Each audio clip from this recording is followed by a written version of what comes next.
Okay guys, it's Trey here again, showing you how to make your 2-buck furnace.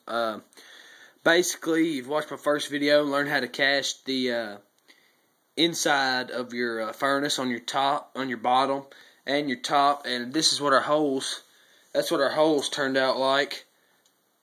During the last video I showed you, I pulled out my molds, which are right there, and ended up with holes, okay? And what I've done today is the burner support pipe I put through the hole that we had in the side of our bucket that you saw in the last video. And I've took some God tape, aka Gorilla Tape, and taped that right up. And we have that cut at an angle.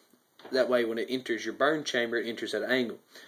Now what we have here to cast our other refractor, we have 2 coffee cans wrapped in cardboard. I didn't have any cardboard thin enough to wrap them in, so I used my environmental science workbook.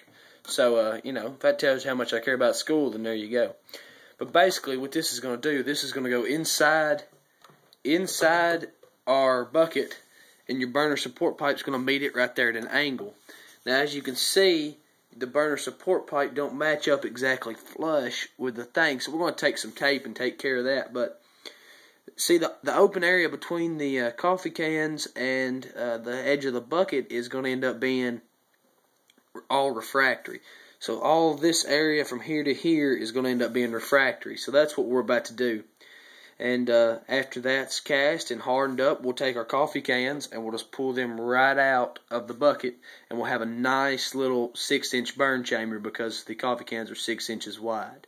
And we're going to go back and do that with both this bucket over here, and then they'll match up perfectly, whereas I can take this bucket and flip it over and put it down on top of this other bucket and have a completely closed off chamber.